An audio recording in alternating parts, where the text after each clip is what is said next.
تحریک لبیک پاکستان کی تصدیق شدہ خبریں اور ویڈیوز دیکھنے کے لیے نیچے دیے گئے ریڈ کلر کے سبسکرائب بٹن کو دبائیں اور ساتھ آنے والے گھنٹی کے بٹن کے اوپر کلک کر کے بیل آل نوٹیفیکیشن کو آن کریں۔ بسم اللہ الرحمن الرحیم۔ جیسا کہ آپ لوگوں کو معلوم ہے کہ تحریک لبیک یا رسول اللہ صلی اللہ علیہ وآلہ وسلم پاکستان یعنی کہ TLP کے اوپر وزارت داخلہ نے پابندی عائد کر دی ہے۔ اس پابندی کے جواب میں تحریک لبیک یا رسول اللہ صلی اللہ علیہ وآلہ وسلم کی مرکزی شورا نے تحریری جواب جمع کروا دیا ہے۔ تحریری جواب ڈاکومنٹ کی صورت میں میرے پاس موجود ہے، جو میں ویڈیو کے اندر آپ کو شو بھی کر دوں گا، آپ نے دیکھ لینا ہے۔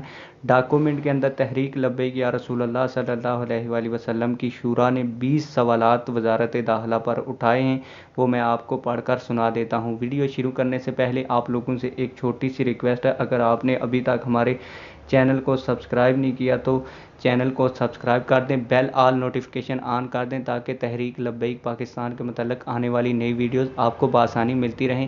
آج کی اس ویڈیو میں ہم آپ کو 10 سوالات بتائیں گے۔ 10 سوالات انشاءاللہ اگر آپ کومنٹ سیکشن میں کہیں گے تو اگلے 10 سوالات میں اگلی ویڈیو میں بتا دوں گا۔ تو پہلے میں 10 سوالات آپ کو پڑھ کے سنا دیتا ہوں۔ اس ڈاکومنٹ کے اوپر لکھا ہے جی، وزارت داخلہ کے تحریک لبیک پاکستان کو غیر قانونی طور پر کالعدم قرار دیے جانے کے 15 اپریل 2021 کے نوٹیفیکیشن کے جواب میں تحریک لبیک پاکستان کی وزارت داخلہ سے پوچھے گئے درج ذیل 20 سوالات کے تحریری جوابات درکار ہیں۔ اس میں 20 سوالات ہیں لیکن ویڈیو لمبی ہو جائے گی، میں صرف آج آپ کو 10 بتاؤں گا اور اگر آپ کہیں گے تو اگلے 10 بھی میں آپ کو بتا دوں گا۔ پہلے 10 میں آپ کو بتا دیتا ہوں۔ کیا وزارت داخلہ اپنے مجاز آفیسر کے نام کو لکھے بغیر کوئی نوٹیفیکیشن جاری کر سکتی ہے؟ اگر کر سکتی ہے تو کس قانون کے تحت جاری کر سکتی ہے؟ سوال نمبر 2، تحریک لبیک پاکستان کو غیر قانونی طور پر کالعدم قرار دینے کے نوٹیفیکیشن کی کاپی تحریک لبیک پاکستان کو کس ڈاک کے ذریعے بھجوائی جائے گی؟ سوال نمبر 3، کیا وفاقی وزیر داخلہ شیخ رشید نے تحریک لبیک پاکستان کے ساتھ کوئی تحریری معاہدہ کیا تھا کہ حکومت فرانس کے سفیر کو ملک بدر کرنے کے لیے قومی اسمبلی میں بل پیش کرے گی؟ سوال نمبر 4، کیا وفاقی وزیر داخلہ نے تحریک لبیک پاکستان کے ساتھ کیے گئے معاہدے پر عمل درآمد کیا ہے؟ سوال نمبر 5، کیا وزارت داخلہ نے تحریک لبیک پاکستان کے ساتھ کیے گئے معاہدے کی خلاف ورزی کرتے ہوئے تحریک لبیک پاکستان کے امیر حافظ سعد حسین رضوی کو غیر قانونی طور پر گرفتار نہیں کیا؟ سوال نمبر 6، وزارت داخلہ کے تحریک لبیک پاکستان کے امیر حافظ سعد حسین رضوی کو غیر قانونی طور پر گرفتار کرنے کے بعد 24 گھنٹے میں کس عدالت میں پیش کیا؟